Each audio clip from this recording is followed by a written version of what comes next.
Hello, K Squid listeners. It's every other Sunday again, and you're listening to Sustainability Now, a bi weekly K Squid radio show focused on environment, sustainability, and social justice in the Monterey Bay region, California, and the world. I'm your host, Ronnie Lipschutz. Until very recently, salmon and other fish attempting to spawn in Northern California's Klamath River found a number of dams in their way. Over the past several years, in the largest project of its kind to date, those dams have been removed. Now the watershed is being restored to let the salmon swim upriver and allow other plants and animals to return. My guest today is Brook Thompson, a member of and restoration engineer for the Yurok tribe, PhD candidate in environmental studies at UC Santa Cruz, and author of I Love Salmon and Lampreys, an illustrated book for children. She is the recipient of many awards for her work and art, as well as numerous scholarships. Her doctoral work is focused connecting water rights, Native American knowledge. Her doctoral work is focused on connecting water rights and Native American knowledge through engineering, public policy, and social action. Brook Thompson, welcome to Sustainability Now. Thank you for having me. Why don't we begin with some background? First, tell us something about yourself, who you are, what you do. Yeah, a little bit about me is I'm from the Yurok and Karuk tribes in Northern California. I am currently a PhD student at UC Santa Cruz in environmental studies, but I also have a bachelor's in civil engineering from Portland State University with a minor in political science, as well as a master's in environmental engineering with the focus on water resources and hydrology from Stanford University. And I currently work part-time as a restoration engineer, and I also just wrote a children's book. So I those are, I guess, just a few things about me in my last few years. Okay, well, I read that when you were 7, you saw a massive fish kill on the Klamath River, and that had a really big effect on your sort of perspective and decisions about what to do with your life. Can you tell us something about that?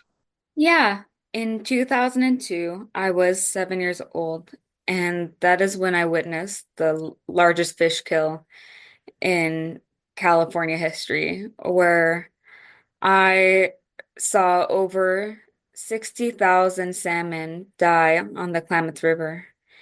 And that was really a defining moment for me because these salmon's bodies were the same size of my own as a 7-year-old.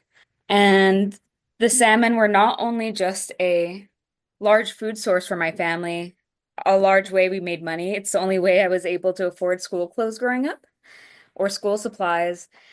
It was also the fact that these salmon had a very strong cultural and spiritual tie to me.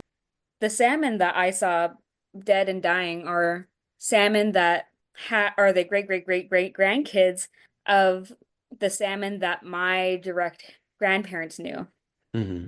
And so my family has been taking care of the salmon since time immemorial, meaning that these salmon have had a relationship with my family for thousands of years, and that I feel this connection to my ancestor and this intergenerational love that's passed down through the salmon that was destroyed within one day from poor decisions around water policy, decisions around withdrawals, with decisions around the dams in the Klamath River that my tribe didn't have a lot of say in, and yet we faced a lot of the repercussions of being downriver people. And that moment has stuck with me my entire life and has been one of the main reasons I became an engineer and became an author and am doing the research work I am now on salmon because of how devastating that was and wanting to make sure that does not happen again. But how did that influence your decision to pursue civil and environmental engineering So one of, specifically as yeah, opposed to biology, let's say? yeah, I mean, to think about it, one of the reasons I got into civil and environmental engineering, and at first, I think there might be a lot of people who don't even quite understand what that means. So, civil engineering is like any big structures you do not want to move. So, think about like roads, highways, buildings. bridges, and dams. And environmental engineering is the water component of that for me, mainly. So understanding how water works. And so going into civil and environmental engineering, that was a way for me to understand how the dams that were affecting my river negatively actually worked. And giving a mathematic and engineering perspective, in addition to the tribal side, I knew would give me a lot more weight when having discussions around dam removal and also why certain infrastructure negatively impacts tribes. And that also came about because my dad was a carpenter growing up. So I got to see kind of like the physical side, the building side of the engineering post design. And I wanted to be the person on the other side of the table that then gets to design these things. Because if you understand how they're built, you can better understand how to take them down. And that was my goal in being in engineering is to kind of get that weight behind my name and what I'm Hmm. saying. Because as like Indigenous peoples, we have a lot of understanding of what's going on the river because we're the ones who've been observing it for thousands of years. And yet we are often not heard, or we do not have the language to articulate exactly what we mean. And because of that, we're often like disregarded in conversations. And so I also knew that having a degree and having these letters behind my name, especially from like an engineering school like Stanford, that I would be listened to more. And that has been proven true. So, as a restoration engineer, what do you do exactly? What does that exactly entail? So restoration engineer can mean like a lot of things. But what I and my team mainly get to do is work on redesigning streams and habitat to be more Hmm. habitable for aquatic species like salmon. And so, for example, one of the projects I've gotten to work on is a project in Ort, California, where they've been doing restoration there for some of the largest coho salmon holdouts. And that entails like making streams and rivers that have been neglected or changed in a way that's been more harmful to like these young fish and putting like wood back in the streams or putting better gravel back in the stream beds and making them meander or like have different types of flow that would be more akin to what was there 100, 200 years ago versus all the destruction that's happened in the meantime that's made Hmm. it have higher fatality rates for these young fish species. So I kind of like to think of it like if anyone's ever played like the Sims games or like have played a video game where to get to terraform and make little streams and plant little plants on the side, that's kind of like what I get to do, but like in a math sense. Uh-huh. Uh-huh. I mean, it's interesting that you're intervening in the environment, even though you're trying to restore the river back to some semblance of what it was a couple of centuries ago. You're still trying to reshape it. Humans trying to reshape it. That's seems perfectly fine to me, but I'm just thinking now about the sort of the contradiction in that, right? That we want to leave nature alone, but we have to intervene if we want to restore it. Oh, well, I mean, I think that I don't want to leave nature alone. I mean, Okay. I think that's one of the kind of fallacies that's happened over years and years of conservation efforts, Hmm. mainly by non-Indigenous folks. So, as an Indigenous person, we have been intervening for thousands and thousands of years Sure. and directly managing the land. So, for example, a lot of the prairies in California only exist because of the constant yearly burning by tribes that Hmm. then was beneficial to like elk and deer and also allowed a lot of wildlife habitat to bloom, such as certain grasses and flowers that need the fire, in addition to keeping the fuel load, so keeping like all the stuff that builds up low because it's being burnt every year. So we have less of these huge fires. And so for me, there needs to be that intervention because that's what there always has been as long as there's been indigenous peoples on this land. And yet there's been this almost mythological lie about wilderness needing to be untouched and pristine. Hmm. And that mainly comes from a lot of white male explorer clubs, such as the Sierra Club, with their initial founding and Theodore Roosevelt, who did great things with like starting a lot of the current day conservation movements and creating the national park system. But the flip side of that is many of them did not like Native Americans and did not believe pretty much we were intelligent enough to be specifically managing these complex systems. And so I always say that North America was not bountiful because of lack of human interaction, but because of the interaction of indigenous peoples here for thousands and thousands of years. And so I would like to work more towards getting back to that interaction in a Hmm. healthy way. So now you're pursuing the PhD in the Environmental Studies Department at UC Santa Cruz. What's the focus of your research? And you've got this phrase, connecting water rights and Native American knowledge through engineering, public policy, and social action. And what does that mean in terms of your thesis and in practical terms?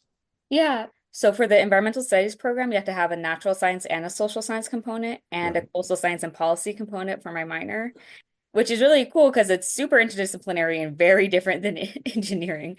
And right, you asked before like why maybe I wasn't going into the biology side, aside from the fact that like I do much better in calculus classes and biology classes usually. But aside from that, the understanding that now I'm getting those pieces that have been missing previously from my education and combining it with this understanding of mathematics, infrastructure, and policy from my previous work. And that looks like me trying to look at spring and fall Chinook salmon on the Klamath River. So, up until recently, the spring and fall salmon have been considered one species on the Klamath, at least by Western policy. And I'm trying to get them separated because in my languages, in the Karuk and Yurok tribes, they have two separate words. And it's shown a lot of times in indigenous languages that separate categorization through language actually aligns very well with differences in behavior. And for me, in my tribe culturally, the spring salmon play a really important role. And actually, one of the translations is loosely like the really good tasting salmon. And so, in my mind, one, that's definitely the one I want to protect for selfish reasons. But two, to me, that signals that if something's good tasting, right, what tastes good? Fats, butter. If you've been to a restaurant or you cook at home, if you add a little extra butter, it tastes that much better. And so I'm thinking that there's a nutritional difference between spring and fall salmon. And that's why I'm looking at the DNA between the spring and fall Chinook salmon by collecting Oh. samples over 2 whole years and also looking at the different nutritional components. So I'm pretty much taking sections of the meat, sending it off to a lab, and they give me like a food label back pretty much. Hmm. And looking at these alleles, so these pieces of the DNA that should tell me if it's going to be most likely spring, fall, or a combination of both. And one of the exciting things about this research is that there's a lot of theories that say that the spring salmon habitat was actually behind the dams. So the dams have been blocking off about 400 river miles of salmon habitat. And so for all this time, the salmon who might have been breeding up or past the dams have not had the opportunity to. But now with the river opened up, they do again. And so I want to make sure that we protect that diversity in the genes so that when things like climate change happens and there's more extreme weather events, the salmon has more diverse DNA, meaning that they'll be more likely to survive long term when there's these large weather events or differences in climate that's happening more regularly over time. So, long story short, I'm basically collecting samples of salmon DNA and meat and looking for those differences between the spring and fall Chinook salmon to try to prove they're different and then hopefully going into policy with that to show that they're different, to be like, hey, this is how maybe we should change these policies to better protect this biodiversity.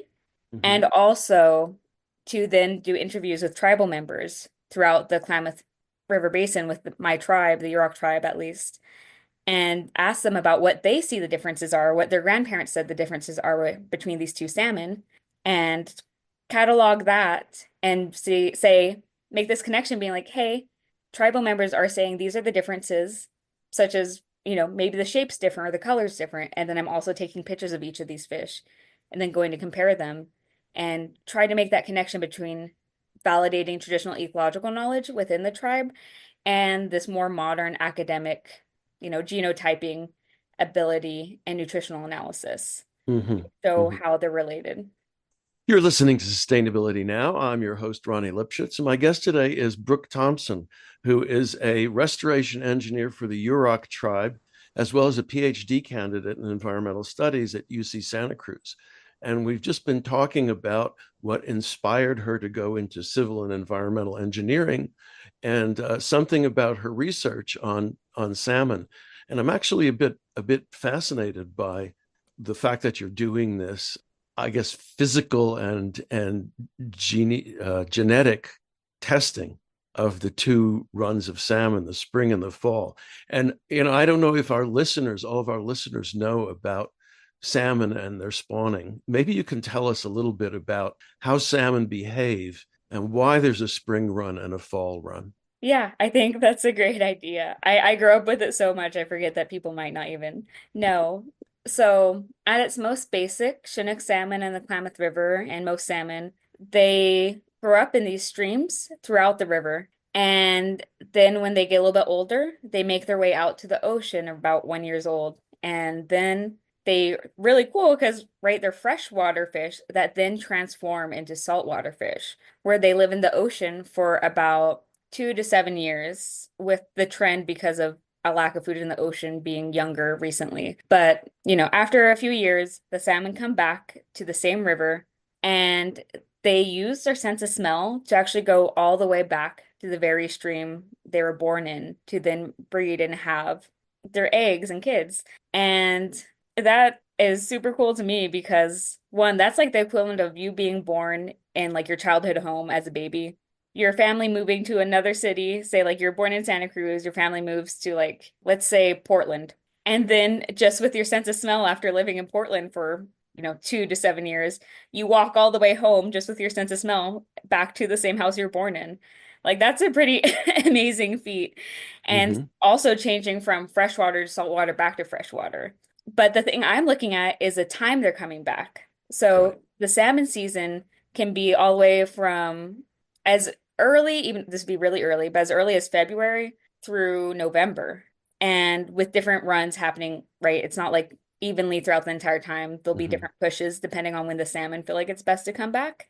But traditionally, there's like these two main runs. So all these salmon that come back earlier in the year, so like around March, April, and then all these salmon that come back later in the year, say like September, October.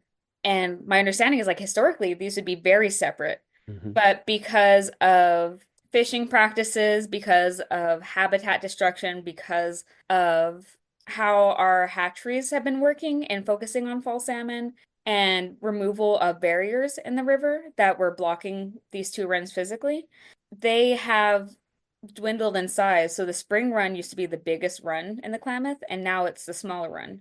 Mm-hmm. And if you think about like my tribe who mainly sustained herself off of salmon, it was really important for that spring run to come because you're just getting out of winter when you don't have as many food available. Right. And that spring salmon really gave us a push to survive. Mm-hmm. And that's when, and we have like a whole ceremony around spring salmon. And so yeah, that those are the differences in like the run timing. So Mm-hmm. it might be a little bit of nature, but also like a lot of genetics on why the salmon choose to return at a certain time of year. Hmm. Well, let's talk about the Klamath River for a bit, okay?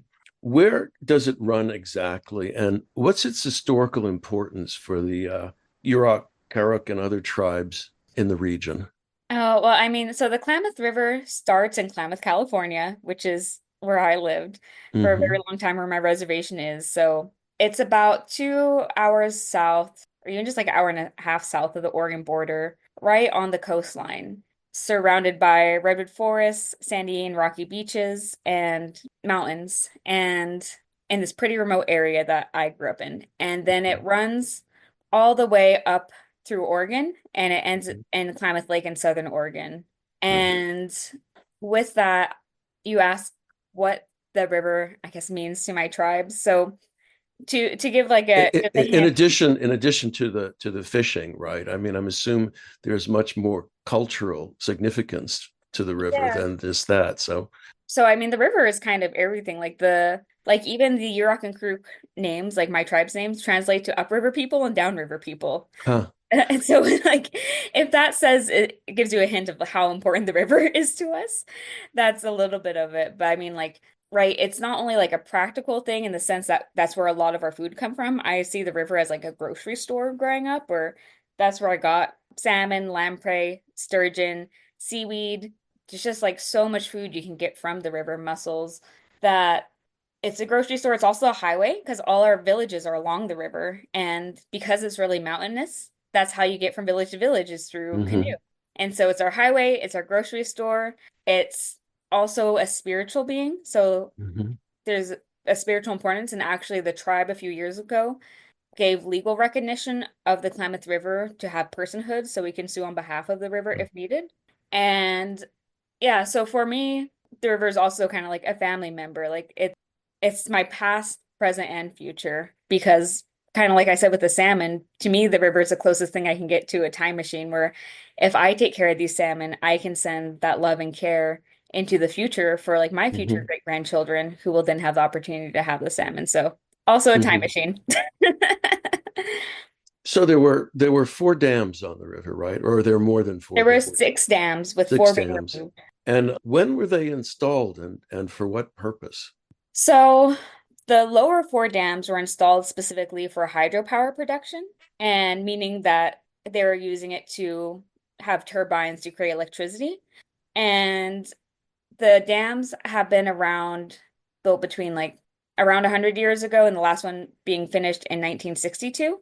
And Hmm. so, which is the year my dad was born. Um, Sorry to anyone who knows my dad to give out his real age, but yeah. So that's when the last dam was built, which was Iron Gate was completed around then.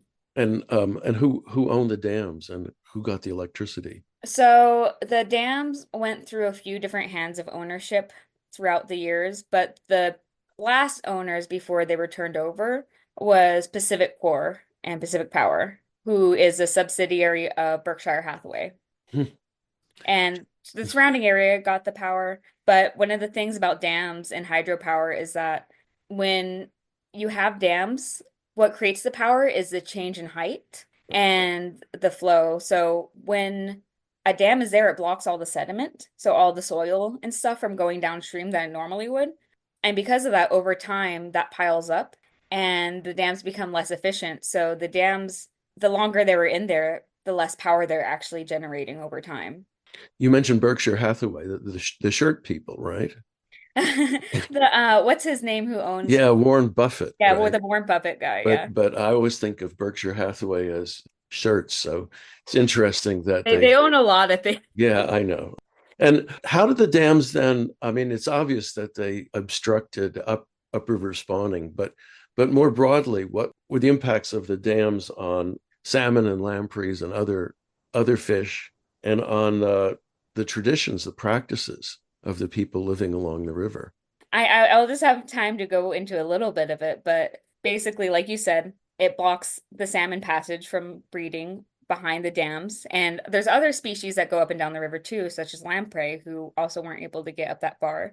There is also the fact that there's parasites that have killed the salmon, such as sea shasta and ick. And for example, with sea shasta, the part of that life cycle is through these worms that Hmm. grow, and the worms kind of like this really specific type of water and water that's not moving too quickly. And so the dams create this like perfect breeding ground for these worms to grow, which then there's more worms, there's more likely to be parasites in those worms, which means they're more likely to spread and then kill the salmon. Hmm. And so increased parasites, the dams also hold back water, which makes it stop moving. And when you don't have water that's moving, it's in that hot, where it is in Oregon is kind of deserty. So like this hot Yeah. desert sun, you get really hot, stagnant water, and then you have some extra nutrients from like farming up there and with phosphorus nitrates and nitrogen that kind of create this perfect breeding ground for blue-green algae. Hmm. And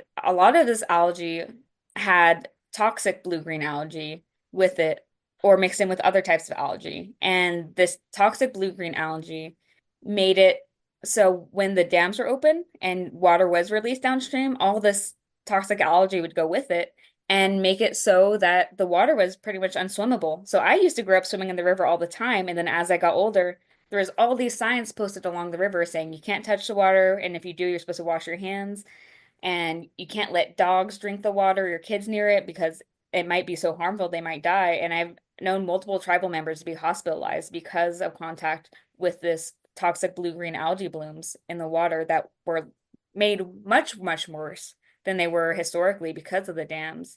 Mm, And so, even as fishermen, again, a lot of our diet still comes from the river because I can't afford the same salmon in a supermarket that I could get in the river.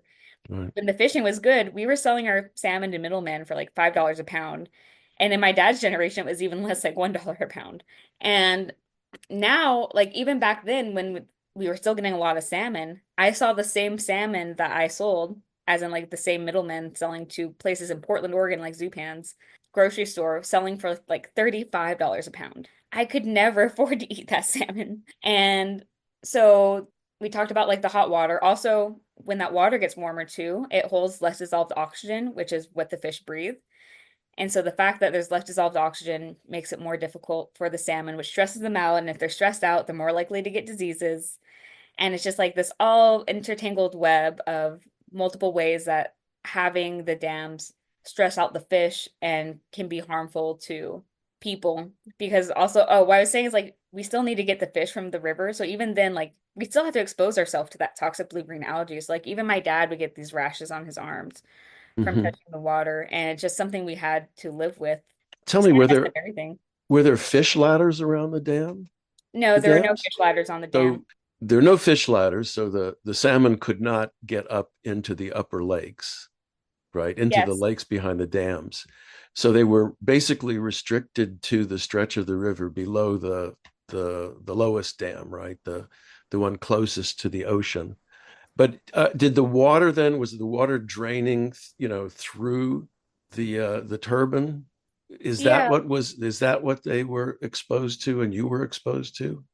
Yeah, so there's the spillway in the turbine that water gets released through in the dam. Mm-hmm. And yeah, so it's that water that's coming off kind of the surface of the dam that's getting drawn down and Mm-hmm. pushed downstream. So there is flow, but It's not as rapid as it would be it's not otherwise as and rapid, clean. and it still Yeah. like has that algae and it still has that hot stagnant All that. water. But yeah, the lowest dam on the Klamath River was Iron Gate, and the largest dam, and that's the one that was built in finished in 1962, and Mm-hmm. that had no fish passage whatsoever Mm-hmm. to any fish species. You're listening to Sustainability Now. I'm your host, Ronnie Lipschitz. My guest today is Brook Thompson, who is an environmental and restoration engineer up on the Klamath River and is also doing a PhD in environmental studies at UC Santa Cruz.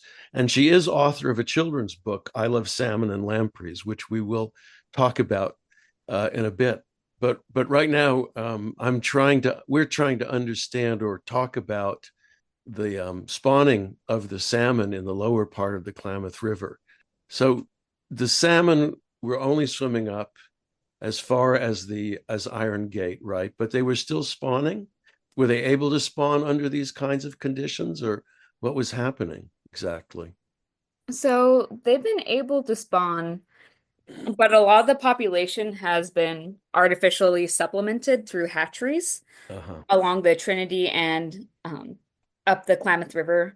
So, right, you have these wild fish species, but also like the interbreeding with these hatchery species. And the hatcheries along the main Klamath River, we're only focusing on fall salmon. Mm-hmm. And and that's because one hatcheries, it's hard to get that diversity you'd get in nature. Mm-hmm. And so it's almost easier when the genetics are similar because then you can treat them all the same and I have a see. bigger quantity. But the quality of the genetics is not necessarily at the same level. But yeah, they've been able to spawn, but then there's also the issue of all the streams, right? Because they go up the main stem of the river, but then where they're actually spawning is these smaller streams and tributaries. And Uh-huh. a lot of those have been destroyed or aren't as good of quality because of the history of removing large wood, because of gold mining, etc. Well, let's talk about now the dam removal project. So my understanding is it began about 20 years ago when you would have been what, about 12 or something like that. Well, yeah, so Um, I think when the first push happened was when that 2002 fish kill uh-huh. happened, which was when I was. Okay. Can you tell us about that? Because of course it's a it's the largest project of its kind, the removal of those dams so far. And how did it, how did it proceed? I mean, it for a long time it seemed like an impossible dream. Oh yeah. I mean, we have 7 hours, right, to go through the history. No. No, well, yeah, I yeah. if we did, but yeah. The footnotes of it, or like the spark notes, would be that, and right, I was a kid at the time, so this is my recollection as like a 7-year old, is that there were a lot of people coming together that basically were were coming together through this idea that this cannot happen again, and that we have the science to show that these dams are harmful. And because it's, to me, losing salmon and having poor water quality equals like loss of life in my tribe. Because right, when you don't have those healthy foods, you have higher cardiovascular disease, higher diabetes rates, and also higher suicide rates because you have like that loss of culture and you have the people dying from those other diseases from having unhealthy diets. Or the river was like my gym. I was swimming in it, I was fishing in it, and all of a sudden I didn't have access to that. So that also leads to those different issues health wise. And then when you have people passing away from you all the time and you don't have access to those healthy foods anymore and don't have that connection to ceremony that the salmon also help with, you have increased depression. And so for me, when the water does bad and the salmon does bad, I literally have people around me die.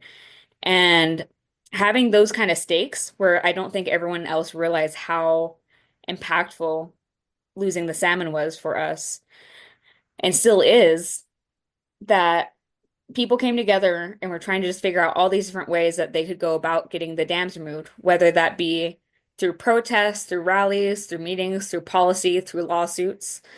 And it took a lot of different parties pushed by the tribes mainly on the Klamath River, but then support through conservation organizations, through lawyers, through academics and researchers, and politicians and policymakers that after many agreements, failed talks that we failed but learned from, and protests and rallies, there's even people who went all the way to oh, what's his name from Berkshire Hathaway? Buffett, Warren Went Buffett. to Warren Buffett's house and like protested in front of his house. And even like me, I'm a Gates Millennium Scholar, which means Bill Gates helped pay for part of my education. I Hmm. know there's a push even with the Gates Millennium Scholar since Bill Gates is a secondary shareholder of Berkshire Hathaway, where we wrote notes as Gates Millennium Scholars to him asking that he pressure Buffett to let go of the dams. And also through proving that it was actually financially more feasible to remove the dams than it was for the company to keep them up. And so all of that together made us be able to finally remove the dams just this last year after like the 24 years of pushing since 2002 to 2024. I'm curious, what was the financial argument? If you can you recapitulate that? Because, right, the power company was selling electricity, and presumably the cost, they had maintenance and operation costs, but the capital costs, I'm presuming, were paid off. So why was it, would they do better taking out the dams?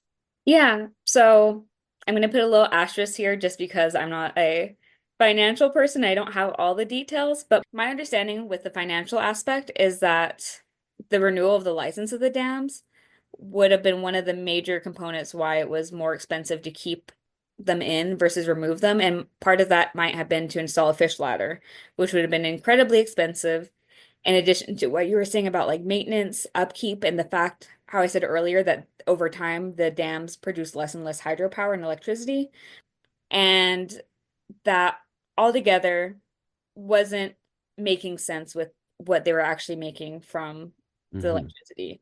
And so Hmm. it would have been cheaper for them to remove the dams completely than it would for them to renew the license and continue upkeep and meet current standards. Hmm. My understanding was that there was a fair amount of opposition to the project from people, not the tribes, but other people living around the area. Who was against it? And I mean, I can't say for sure because I don't, a lot of those groups aren't like a monolith in my Yeah. opinion. It's a lot of Yeah. like upper basin folks, and I understand their concern to an extent because, right, a lot of these people have homes that were along the river or that are along the river, were along the lakes. And so they wanted this lakefront property, and they're Right. afraid of how that might like change their property values, for example, or change the water level in their wells, etc. And I honestly think a lot of the opposition was caused by misinformation. Hmm. And honestly, I think part of that is, I mean, I can't talk about anyone but me, but like, I think in general, not only in this project, but, engineers, scientists, and people doing this work could probably do a better job at talking to the public. Because sometimes I feel like we use language that's so complex that, like, when you have someone else who's saying, like, a kind of a conspiracy theory that's like really straight to the point, you're going to listen to the one that makes sense to you versus like these government people who don't live in the Right. area coming in and saying all these like complex ideas and things that may or may not be true. And so for me, I think is a lot of that miscommunication. And actually, Rez, who is the contractor for like the restoration projects, I think did a really amazing job at hiring a local named Ren, who did Hmm. the PR for the dam removal. And she worked so hard to bring people to the dam sites to actually show them what was happening firsthand. And I think that changed a lot of people's minds. So I give her major props. And especially how tirelessly she worked. But also, I think it's just change is scary, right? These people have been living on the river a long time too. Maybe, I mean, maybe not, definitely not as long as us from the tribe, but you know, when you have these major shifts that are happening that they don't necessarily like have say in or don't have understanding, I think it's natural to be concerned and to have fear, right? But Hmm. since then, I've heard a lot of people be very pleased in the area from the outcome. Yeah, I saw photographs of what, after the dams were removed and all of the sediment and silt went washing downriver. And it left behind kind of a denuded landscape, it looked like. So what's going on there in terms of restoration efforts? Yeah, so I can only speak on a bit of this because That's that fine. is, yeah, then the part of the team. But basically, what's happening is Res is partnering with, for example, the Yurok tribe and other groups to do revegetation in the area. So, for example, some of the things I got to do was take out invasive species before the dam was removed to make sure they weren't going to spread too quickly. Oh. Like a crazy amount of pounds of seeds were collected to spread over the area of native plants. And Hmm. these plants were specifically collected from the area. So they'd have like the genes, kind of like the salmon I was talking about, who are evolved to live in a very particular place. Same with plants. They collected local plants, so they were perfect to kind of survive in the area already. And I got to collect like acorns to that are going to be replanted in the area where they'll have these oak trees grow long term, where Hmm. we're expecting willows to grow back. So pretty much that area that opened up that was previously under the lake is a great opportunity to get these native plant species in and make sure the invasives don't take over so we can have this thriving habitat around the river for the other species like birds and wildlife. How long is this the restoration project going to take? And I love that question because I probably have a different answer than other people. I I mean, the company Res is contracted for quite a few more years because it takes time for like these plants to settle and grow and get into Right, place. right. But for me, as like an indigenous person, I don't think restoration is ever over, right? It's that kind of reconnecting with the environment I was telling you about, where I think us as indigenous peoples and just people who live on or by these areas of land will always have a responsibility to take care of it. And Hmm. in that sense, the restoration is going to be ongoing. So it's a lifetime project for you, it sounds like. It's a multiple lifetime project for me. It's also Well, teaching yeah. kids to restore it and that they want to Uh-huh. restore it. I mean, Uh-huh. that's one of the reasons with the children's book, right? Is to me, that's how you communicate better with the general public is to simplify things down to a kid's level. If I'm like, if a 4-year-old can understand it, I'm hoping an adult can understand it.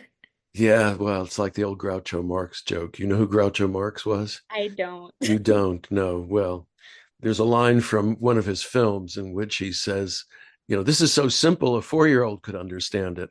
Run out and find me a 4-year-old. Anyway, Some of my listeners will remember that, and others won't.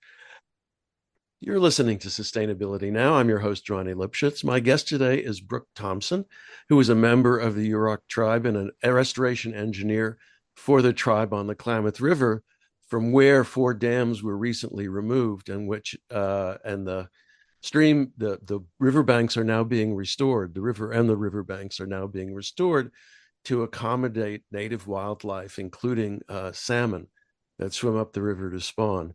But Brooke has also written a children's book. And why don't you tell us something about that and why you did it and what's in it?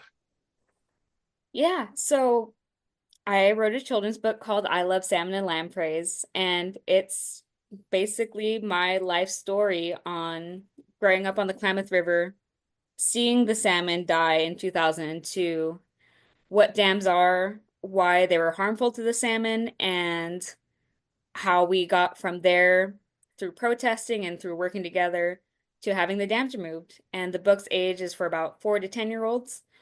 And for me, I wrote this book because I wanted a way to tell my younger cousins the story because it is not every day you get to make the impossible happen, right? Where the adults, when I was a kid, were told that if this was an impossible dream, that maybe one could be removed potentially, if even that, but asking for four was insanity. And yet it's happened. I've seen it with my own eyes that the dams are gone. And seeing that accomplishment, I'm also hoping creates this sense of hope in children because there's so much eco anxiety and fear with the future with climate change that I also want to give that sense that change can be made and that when there's something that we really believe in and work towards, that despite what we're being told, if we know it's something that needs to be done, we can come together and do it. And so it's to have this story of hope, to be able to explain to my younger cousins who now have the privilege of not growing up with the dams, who will never have the dams on the Klamath River, at least those four that were causing so much issue, and be able to also tell the story of me going to college because I didn't grow up with a lot of natives going to college when I was growing up, and especially in engineering and, not just natives, but I never got to see many women or women of color or people of color in engineering, even when I was in my classes in engineering school. And so also having that representation. So I have always wanted try my best to be a good role model to my cousins. And this is one of the ways I feel like I can do that even when I'm not with them physically, or even my cousins or my family, maybe that I don't know are my family yet. Like all the more extended idea of family in Mm-hmm. Turtle Island where, I can have that type of representation where they can see a Native woman go to college and use that information to come back to their community and help save the things they care about. So those are just a few of the reasons I wrote the book, in addition to it being an open dyslexic font, which means the font of this book is written in a way or shaped in a way where it's easier for kids with dyslexia to read. Mm. And I have severe dyslexia. So growing up, I often did very poorly in writing and reading and got in trouble for it. And so it's also kind of that sense of pride for me being like, despite this disability that's been difficult for my entire life, being able to write this book, that's, being able to write a book with dyslexia and then also have something where kids who have similar disabilities can have an easier time reading it. And because I never had something like that growing up. Mm-hmm. So it's kind of all those reasons combined and why I wrote this book. And kind of like you were saying too, like, or we were talking about earlier with it being difficult sometimes as scientists and engineers or lawyers to talk about these complex problems. It's just a good exercise to be able to tell the problem in a very simple and straightforward way. So, again, like we were talking about earlier, you know, if a 4 year old can understand it, then hopefully an adult can understand it. And I looked up his name's Groucho Marx. Is that how you say it? Groucho Marx. Groucho Marx. Groucho Oh my Marx. gosh, you can see how young I am. I'm in my 20s. He's the guy with the mustache, yeah. He's the guy with the Okay. I, toothbrush I have I mustache. have seen my dad watch something like that before. Okay, okay. But Who illustrated the book? the book was illustrated by Anastasia. So it was a collaborative process, which is actually kind of unusual for children's books. And So I drew the layout and then she did the watercolor with reference Hmm. pictures I gave her, and then we went Hmm. back and forth with edits. Hmm. And so she did this beautiful watercolor, and she is actually lives and is from the Ukraine. And I sought out an illustrator who could potentially use while I had this funds to who could use some money. And I figured, with the war going on, that her as a Ukrainian woman could probably use the extra funding Uh-huh. and coverage. Mm. So look, this is a landmark project, right? And there are dams around the world um, that are probably primed for removal, but of course won't be removed just because the momentum is not in that direction. How would you go, and this is a complicated question, but how would you go about supporting and maybe facilitating dam removal elsewhere? I mean, what lessons have you learned and that might, support doing this? Yeah, I love that question. And right, that's part of is bringing this back from the tribe and looking at this more global scale of what's happening. For the larger scale, actually, that's one of the things I've been focusing on is with the United Nations COP meetings. So I went to the one in Cairo, or yeah, I went to the one in Egypt, not Cairo, but in Egypt 2 years ago, and I'm planning to go to the one in Brazil this upcoming year. And I talk about the pros and cons about hydropower and how there's actually a lot of negative environmental consequences to these dams. Like other places, dams create a lot of methane, which is a greenhouse gas because of that storage of water. And for me, it's not only how do we remove dams and the pros and cons of that, but also there's a lot of dams that are being built right now to try to meet energy goals because hydropower is considered a renewable energy. So one of my goals is to have hopefully countries slow down on building these dams a bit and consider where they're putting them, how we can manufacture and like engineer them in a more sustainable way. Because a lot of the dams are being put in places that are displacing and mainly hurting indigenous groups around the world. And it's much easier never to put up a dam than it is to remove a dam. And so I think some of the lessons learned here is that one, it can be done. Two, it can be beneficial financially and socially and environmentally. And three, that maybe we should reconsider the way we've been engineering these dams in the first place, Mm. because I do believe that there's better technology out there and that we can be more considerate, especially when it comes to like fish ladders for other species.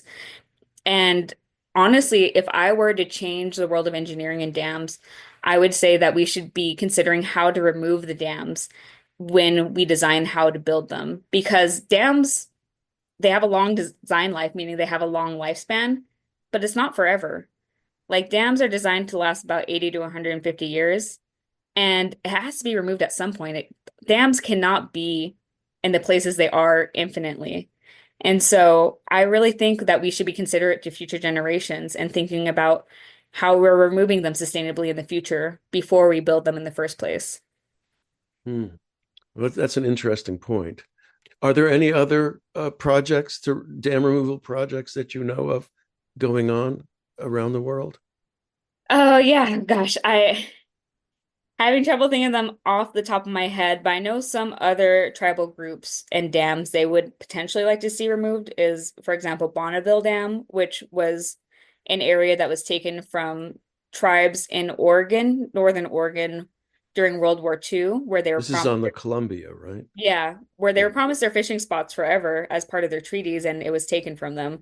And then there's also dams on the Eel River that Hmm. are being petitioned to be removed right now too. And I also personally, I think the Glen Canyon Dam on the Colorado should be removed. So those are just a few, but there are many more, and I think people are getting more and more excited about dam removal because of the success of the Klamath Dam removal. And the success of the Klamath Dam removal also has to do with the success of the Elwha Dam removal, which was the largest dam removal before this one. Hmm. Well, it seems like maybe the next children's book should be a action guide to how to remove dams, since they seem to be 20-year projects, right? You start young, and then, as I'm with you, hoping they won't be 20 years much longer. I'm hoping we're gonna make the process quicker from now on. okay. Well, we're at the end of our time together. Is there anything else you'd like to mention? I think if I could just, plug some of my social media, that if you want to know more, you can message me on my website, which is brookmthompson.com, BrookMThompson.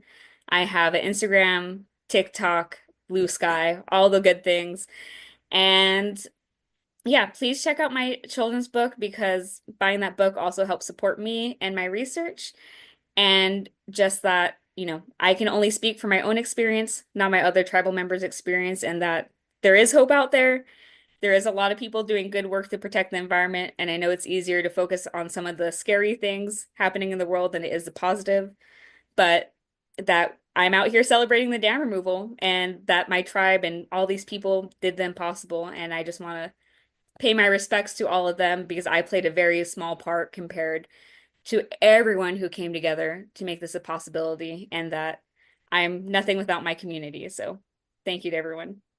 Okay, well, Brook Thompson, thank you for being my guest on Sustainability Now. Yeah, thank you so much for having me. It was a pleasure. You've been listening to a Sustainability Now interview with Brook Thompson, a member of and restoration engineer for the Yurok tribe in Northern California on the Klamath River, a PhD candidate in environmental studies at UC Santa Cruz, and author of I Love Salmon and Lampreys, an illustrated book for children about the Klamath Dam Removal Project. If you'd like to listen to previous shows, you can find them at ksquid.org/sustainabilitynow, as well as Spotify, YouTube, and Pocket Casts, among other podcast sites. So thanks for listening, and thanks to all the staff and volunteers who make K-Squid your community radio station and keep it going. And so until next every other Sunday, Sustainability Now.